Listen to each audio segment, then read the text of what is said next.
Yo quiero seguir con este pequeño estudio que nos enmarcamos en la carta a los tesalonicenses. Así que yo le pido que vaya por favor a la carta de Primera Tesalonicenses, capítulo 1.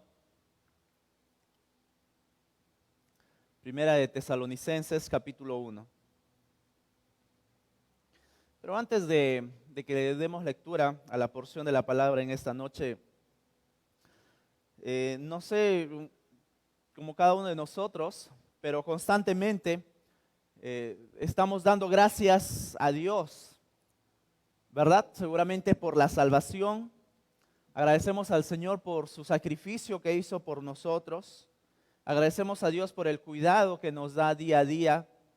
Agradecemos al Señor por la protección que podemos tener. Incluso agradecemos por la economía, seguramente, por los alimentos, por el vestido, por la salud. Y qué mejor si podemos agradecer y estamos gozando de la salud diaria de nuestro Señor. Y eso es algo muy, muy maravilloso. Pero creo que pocos, y espero que acá en la iglesia pueda ser todo lo contrario, pero muchas veces y en otros lugares sucede, pocos agradecen por la iglesia en donde Dios los ha puesto.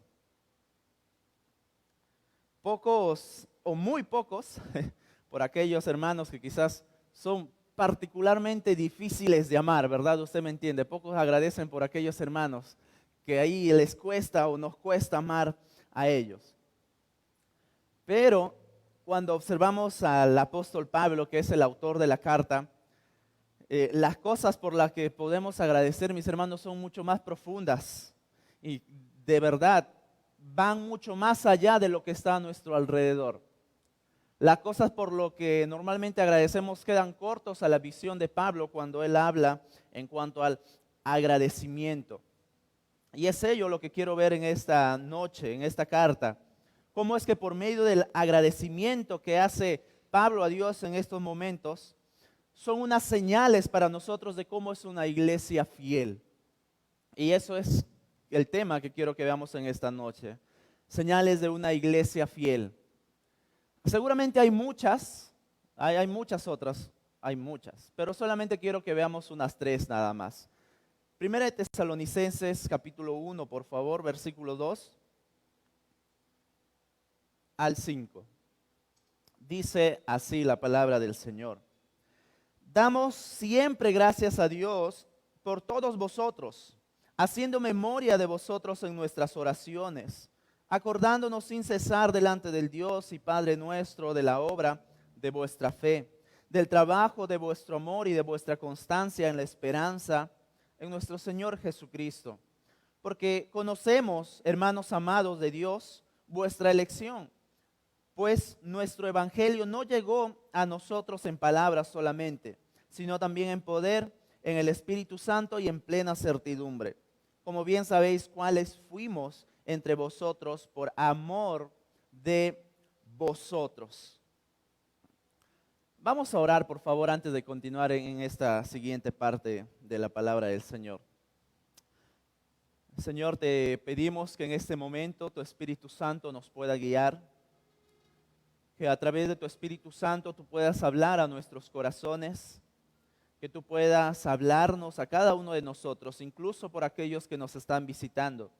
Permite que aprendamos de tu palabra y que podamos abrazar una verdad muy importante de cómo debemos ser iglesias fieles para ti, Señor mío. Te agradecemos por este tiempo, en el nombre de tu Hijo Jesús, nuestro Señor. Amén, amén, amén. Cuando pensamos normalmente en una iglesia fiel, quizás podremos estar pensando que es una iglesia muy grande y seguramente es una muy buena señal.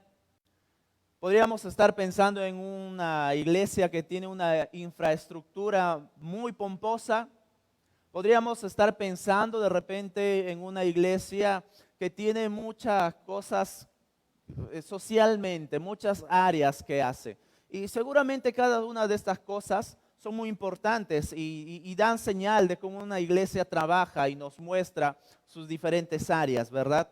Sin embargo, Pablo va a hablar unos 3 puntos especiales que quiero que veamos. Pero lo primero que él hace en esta sección de esta carta de Tesalonicenses es un agradecimiento constante. Pablo nos va a mostrar cómo vivía por esta iglesia, pese a que él se encontraba en la ciudad de Corinto, ya había pasado aproximadamente 1.5 a 2 años, así que Pablo ahora se encuentra escribiendo y recordando a esta iglesia, recordando a cada uno de los hermanos. Y note lo que Pablo obviamente dice en el versículo número 2, damos gracias a Dios por todos vosotros, haciendo memoria de vosotros en nuestras oraciones. Si bien es cierto que Pablo había identificado algunas señales de una iglesia fiel, pero lo primero que empieza haciendo, y que es lo que Pablo hace, agradecer por esta iglesia. Desde el inicio de esta carta ya podemos ver un área importante primeramente del creyente, de cada uno que somos como hijos de Dios, la oración. La oración. Mayormente nosotros conocemos el famoso pasaje de 1 de Tesalonicenses capítulo 5 versículo 17, ¿verdad? Orad sin cesar. Bueno, ese pasaje se hizo muy conocido, pero no es el único lugar en donde se encuentra esa frase de Pablo. Específicamente, palabra tal cual está en ese verso. Pero en las demás cartas de Pablo podemos encontrar esta frase. Podemos encontrar cómo es que Pablo realmente velaba por la iglesia por medio de la oración. Y allí Pablo le está diciendo a la iglesia, yo doy gracias a Dios por ustedes en mis oraciones. Yo doy gracias a Dios por todos ustedes en mis oraciones. Y podríamos preguntarnos de repente, ¿en serio, Pablo? Incluso por ese hermano problemático. ¿En serio, Pablo? Incluso por ese hermano, hermana chismosa. ¿En serio, Pablo? Por ese hermano que no nos deja trabajar y en vez de hacer avanzar la obra de Dios, por él, bueno, el texto no nos dice claramente eso, pero mis hermanos, es una iglesia. En una iglesia hay hermanos maduros e inmaduros. Eso va a haber en todos lados. Así que debemos de pensar que Pablo está dando gracias incluso por aquellos hermanos inmaduros y también los añade a los hermanos maduros, obviamente. Y yo creo que Pablo, mis hermanos, seguramente y sencillamente sobre todo, está dando gracias a cada uno de ellos por la iglesia, porque él sabe que la iglesia es de Dios. Él sabe que la obra que él tuvo el privilegio de sembrar junto con sus compañeros, con sus colaboradores, es de Dios. La iglesia de Tesalónica no era de Pablo, no era de él. La iglesia, así como esta iglesia, es de Dios. Y Pablo sabe y está verdaderamente consciente, mis hermanos, que los creyentes en una iglesia, en una obra, han sido puestos por la gracia de Dios y por el poder del Espíritu Santo. Note lo que dice el versículo 5. Pues nuestro evangelio no llegó a vosotros en palabras solamente, sino también en poder, en el Espíritu Santo y en plena certidumbre. Como bien sabéis cuáles fuimos entre vosotros por amor de vosotros. ¿Se da cuenta? Esto es lo que nos muestra el corazón, una vez más, sorprendido por el amor de Pablo por la iglesia. Sorprendido por ese amor tan maravilloso y tan grande que no escatimaba a ninguno, solamente estaba dispuesto a amar a la iglesia, quien sea, que sea maduro o inmaduro. Pablo estaba diciendo, yo doy gracias a Dios por todos ustedes, porque sabemos que cuando una iglesia tiene muchas más cosas positivas, vamos a mostrarlo de esa manera, las cosas negativas no importan, porque importan y sobresale mucho más las cosas positivas. Es como una persona, cuando su esposo o su esposa seguramente tiene cosas negativas, ¿verdad? Pero las cosas positivas son mucho más grandes y son mejores seguramente que aquellas cosas negativas. Pero a diferencia de Pablo, muchas veces nosotros hacemos más hincapié en las cosas negativas que en las buenas, ¿verdad? Sin embargo, Pablo es totalmente distinto. Él está diciendo, no importa quién seas, no importa lo que hagas, si tú tú estás en la iglesia, yo estoy dando gracias a Dios por ti. Porque yo no he sido el que lo ha formado, es el Espíritu Santo. Y es Él que te ha puesto dentro de la iglesia por medio de Cristo Jesús, que ha comprado tu alma, ha comprado tu vida a precio de sangre y nos ha puesto también allí. Así que mi hermano, si Dios nos muestra eso por medio de Pablo, no solo ese corazón maravilloso por amor a la iglesia de Dios, sino también de cuán dispuestos estamos en amar a aquellos hermanos que son particularmente difíciles de amar. A aquellos hermanos que son particularmente difíciles de amar. Ojo, atento a esto, por favor, porque no es amar a quien te cae bien. No es amar a quien realmente te agrada amar. Mis hermanos, es amar a todos. Es amar a todos porque es parte de la iglesia de Dios, incluso aquellos hermanos que son difíciles de amar. Jesús vino a morir por ellos a las finales, incluso por ti y por mí y por aquellos de los hermanos. Además, quiero que note algo aquí en estas palabras de Pablo cuando dice, damos siempre gracias a Dios por todos vosotros. A la misma vez que vemos el corazón de Pablo, podemos verle esas palabras de ánimo para la iglesia. ¿A usted acaso no le anima cuando alguien le dice, estoy orando por ti? ¿No le anima a escuchar esa frase? Alguien está orando por mí, alguien me está pensando, alguien me está recordando. Claro que sí, esas son palabras de ánimo que también puede levantarnos. Wow, estoy en la mente de ese hermano, estoy en la mente de esa hermana, gracias al Señor. Esas son palabras de ánimo, mis hermanos, que también como una iglesia saludable debemos de practicar. No solamente Pablo está diciendo esto por cortesía, por si acaso. Pablo lo está diciendo porque sale realmente de lo profundo de su corazón. Yo doy gracias a Dios por todos vosotros. Yo doy gracias a Dios por cada uno de vosotros realmente y todos están en mi oración. Ahora déjame preguntarte algo, mi hermano, mi hermana.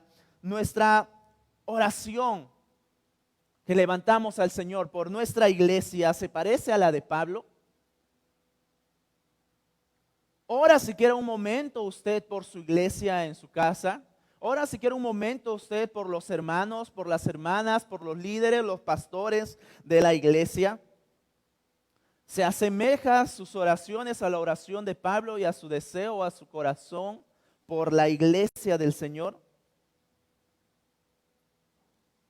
Medite eso y llévalo a su corazón si realmente podemos asemejarnos de esa manera a ese amor de Pablo por la iglesia del Señor.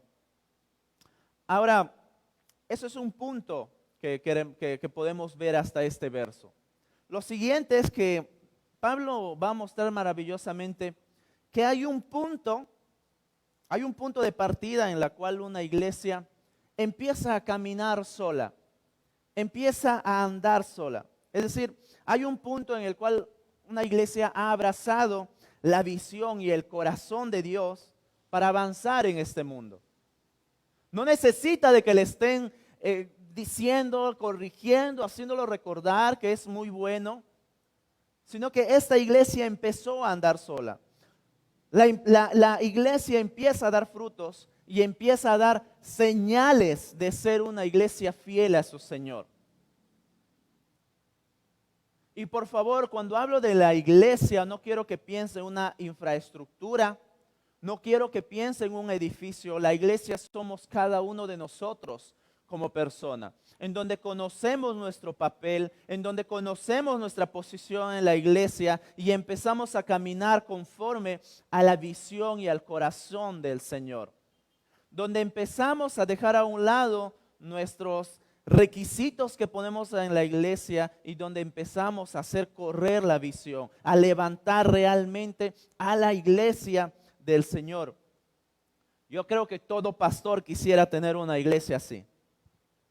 que una iglesia empiece a andar sola y que no hay que estar haciéndole recordar, corrigiéndole de vez en cuando y eso y otra cosa. No, esa iglesia andaba sola.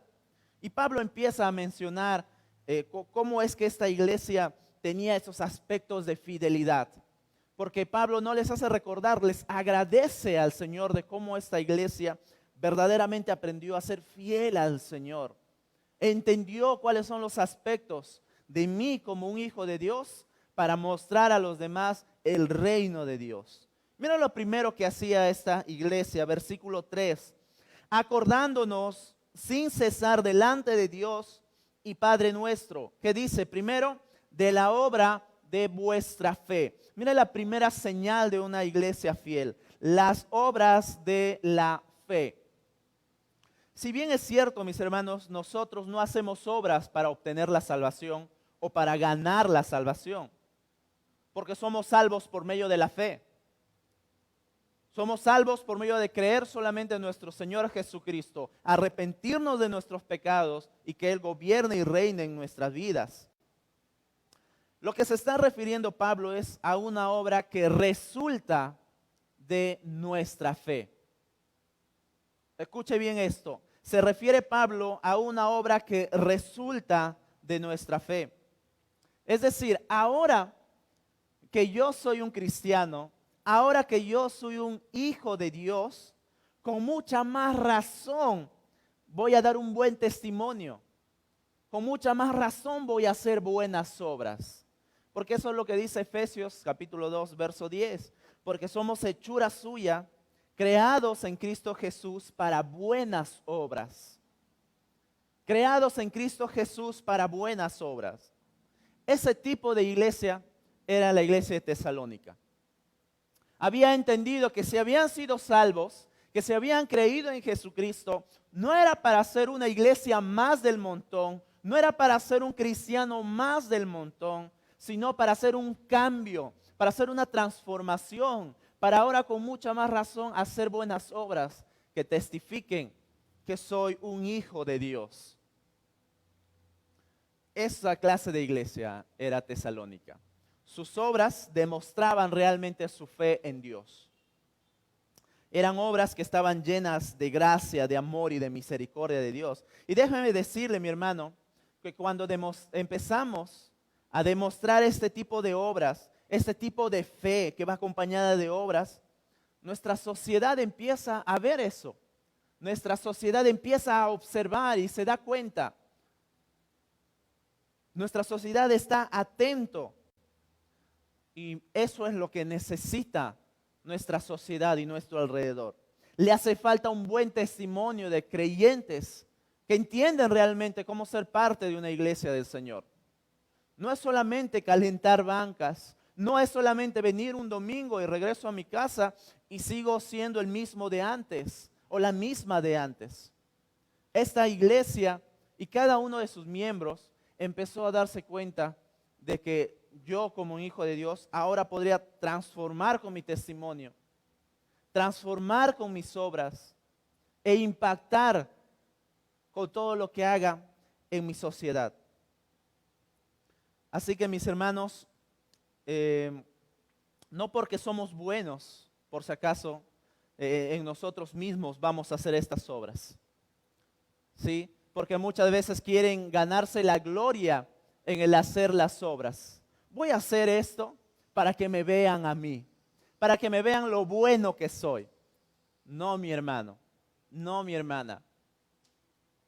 Uno hace las obras para realmente glorificar a nuestro Señor Jesús, porque Él es quien puede cambiar las vidas realmente. Y en el contexto de Pablo, la ciudad de Tesalónica realmente necesitaba ese tipo de obras de fe, porque la ciudad de Tesalónica era una ciudad totalmente llena de idolatría. Habían templos en donde habían adoración a dioses, a la diosa para la cosecha, a la diosa para la siembra, a la diosa para la fertilidad, a la diosa de la lluvia, de la tierra y esto y el mar, etcétera y etcétera. Un sinnúmero de dioses. ¿Y cuánto más impacto podría transformar? Pablo sabía muy bien eso. ustedes han hecho un cambio tremendo con su testimonio, con su obra de fe. Así que una iglesia fiel empieza demostrando sus obras de fe. Empieza demostrando su buen testimonio. ¿Cómo está usted como una iglesia? ¿Cómo está demostrando un buen testimonio como hijo de Dios? ¿O le conocen a usted como la misma persona, como si no hubiera conocido a Cristo Jesús? ¿El mismo vecino problemático? ¿La misma vecina problemática? ¿El mismo estudiante copión sacando 0 en los exámenes? ¿El mismo alumno o la alumna que está copiando y plagiando? ¿El mismo trabajador que no está cumpliendo realmente con su trabajo? ¿O han empezado a ver en usted un cambio y una transformación, que sus obras están dando testimonio de ser un verdadero hijo o una hija de Dios?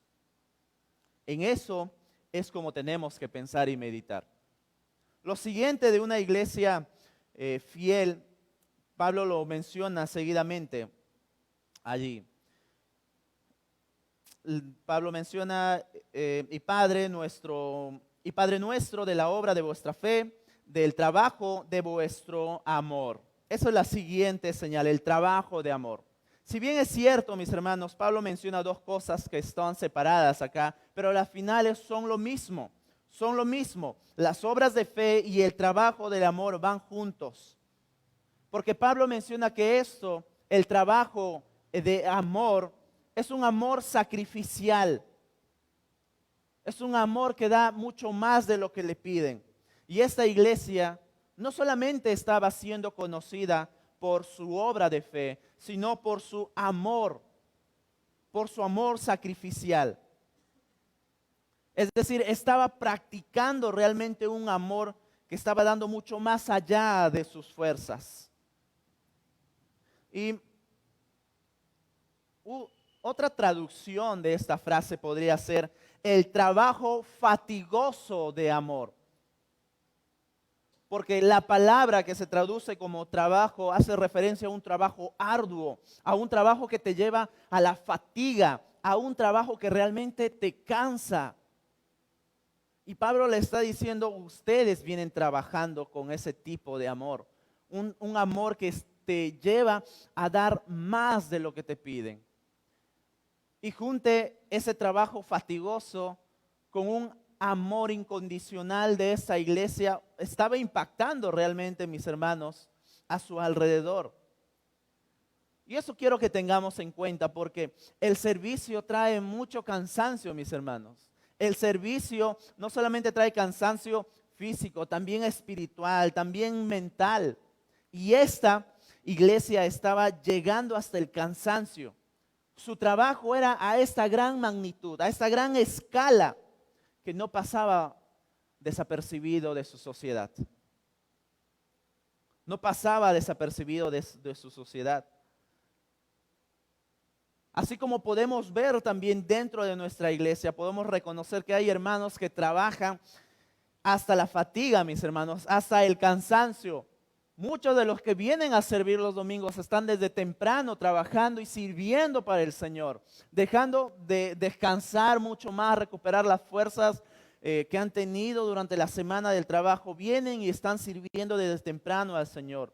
Y eso nos muestra cómo están trabajando hasta el cansancio, dando al Señor aún fatigados. Tenemos que tener en cuenta también a los pastores, donde no solamente el cansancio es mental, el cansancio es espiritual, el cansancio es las fuerzas, la salud, mis hermanos. Nos muestra que debemos de estar orando constantemente por ellos. Y Pablo sabía eso. Y qué mejor que una iglesia también está informada. Orar por aquellos que están trabajando hasta el cansancio y hasta la fatiga.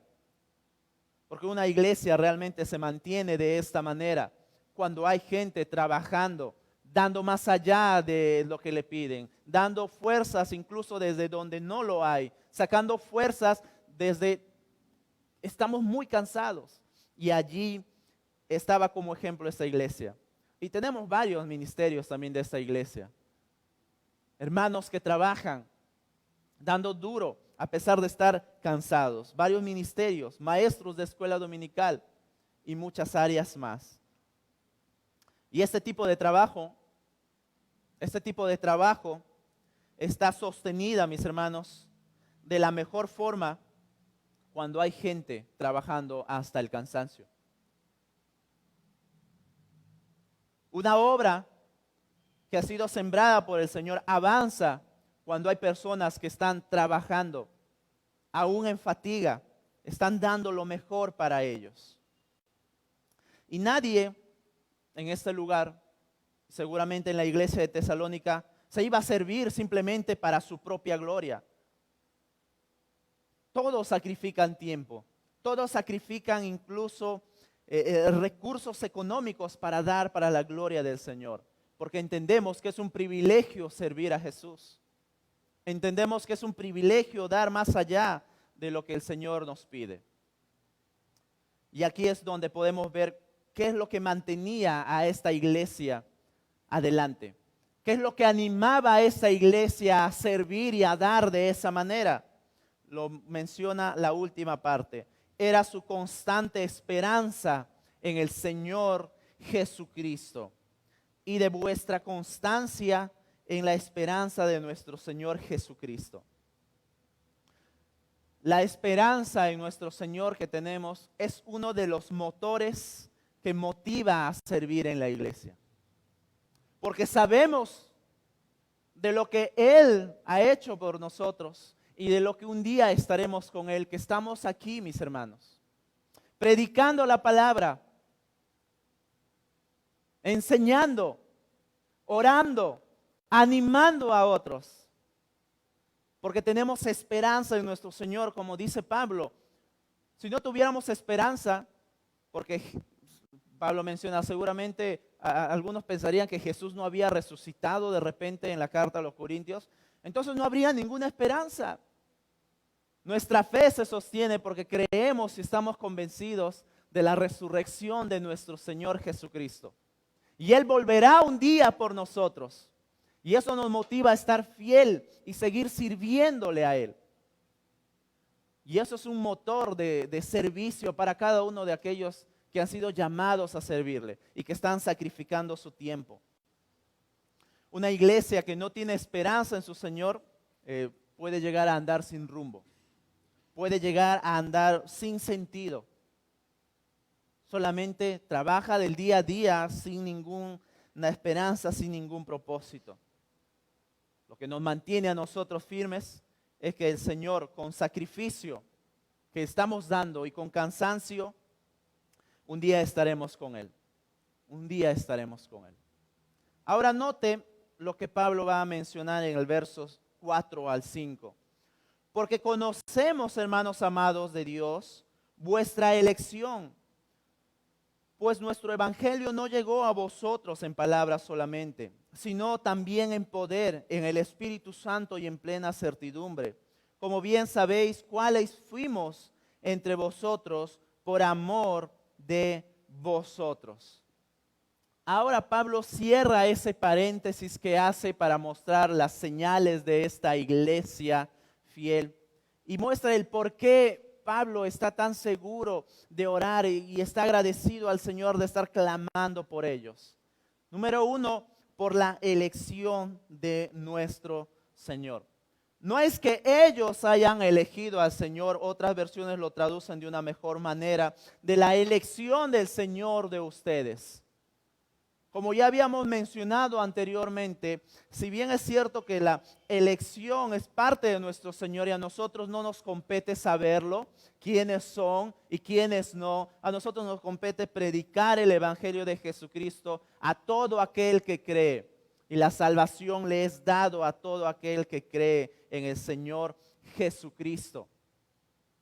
Y Pablo le está diciendo, nosotros estamos seguros de que ustedes como hijos de Dios están mostrando estas señales de una iglesia fiel porque son una iglesia elegida.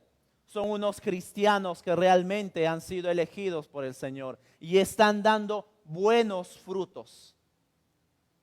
Están dando buenos frutos. Y seguidamente lo que hace Pablo en el versículo 5 es, sabemos cómo llegó la palabra del Señor, con el poder del Evangelio, con el poder del Espíritu Santo.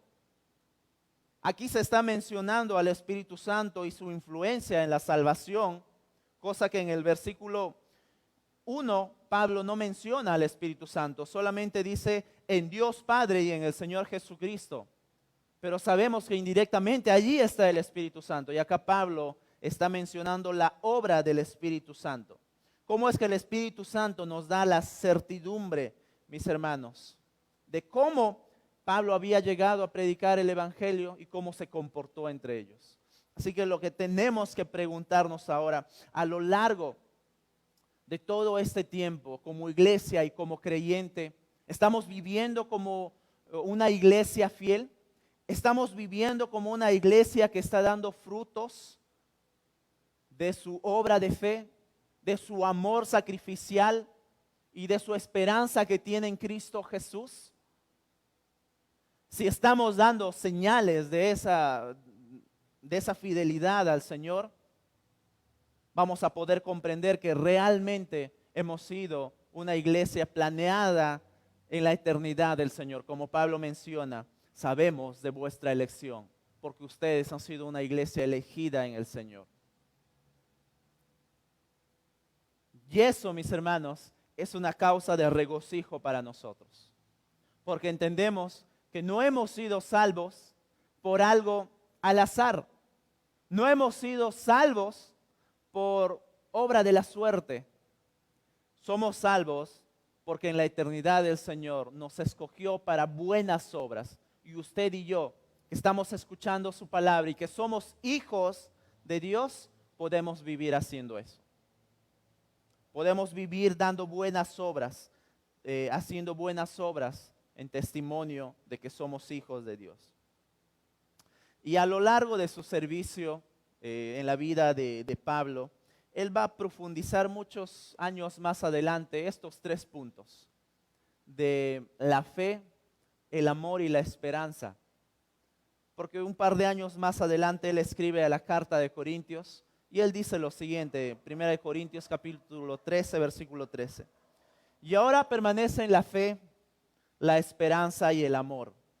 Estos 3, pero el mayor de ellos es el amor. Se da cuenta de cómo podemos realmente ser una iglesia y unos hijos de Dios que impacta a su sociedad. 3 palabras claves que usted y yo podemos practicar: fe, esperanza y amor. Y cada una de estas cosas, mis hermanos, deben estar bañadas en amor, porque Pablo termina diciendo, pero el mayor de ellos es el amor. Pablo ya había profundizado mucho más porque un par de años más adelante escribe esta carta. Se da cuenta de lo que ha escrito, puede pensar mejor, la experiencia y los años le hacen entender algunas cosas que quizás no entendía y ahora dice, la mayor de ellos es el amor. Tus obras de fe que haces para mostrar que eres un hijo de Dios, dando un buen testimonio, deben estar revestidas de amor.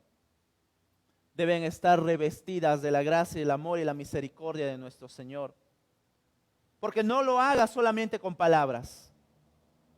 Yo soy un hijo de Dios, yo soy un cristiano, voy a la iglesia todos los domingos. No, mi hermano. Incluye también nuestro sacrificio, incluye también nuestras acciones. ¿Estás amando al Señor sacrificialmente? ¿Estamos amando al Señor como esta iglesia de los tesalonicenses? Con un amor que nos lleva tanto hasta la fatiga, hasta el cansancio. Estas 3 señales de una iglesia fiel es en la que debemos de aprender, tanto usted y yo, para que podamos andar realmente en esa esperanza donde el Señor nos está esperando.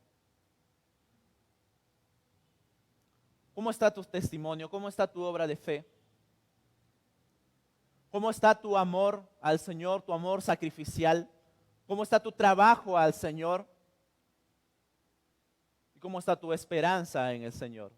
Pablo más adelante va a hablar sobre la esperanza profundamente, porque esta iglesia parece que había caído en cierta confusión acerca de la venida de Cristo. Muchos hermanos habían fallecido después de que Pablo partió a predicar a otro lado y parece que habían caído en la tristeza porque no verían la venida de Cristo Jesús. Otros hermanos habían entendido, bueno, Cristo Jesús viene, entonces dejo de trabajar. Y Pablo les corrige, no, Cristo va a venir. Y vamos a ver mucho más adelante esta enseñanza sobre la venida de Cristo, que interesantemente Pablo, sin ninguna intención, da mucha doctrina acá. Hay mucha doctrina que hoy aprendemos, pero el propósito de Pablo al enseñar el tema de la escatología no es llenarles de conocimiento, es animar a esta iglesia a vivir conforme a la esperanza de que Cristo viene pronto. Vivir conforme a que Cristo ya viene. Cristo viene por su iglesia. Y eso es lo que tenemos que aprender. Si bien es cierto, hoy nos alimentamos teológicamente mucho de la venida de Cristo y amén y damos gloria a Dios. Pero tenemos que entender, mis hermanos, que cada una de estas cosas, como Pablo lo resume en Corintios, debe estar resumida en amor. Una iglesia fiel tiene estas tres señales. ¿Cómo está usted sirviendo? ¿Cómo está usted viviendo? ¿Está impactando? ¿Podemos imitar a esta iglesia de Tesalónica para ser una iglesia que camina y anda sola conforme a los propósitos de nuestro Señor?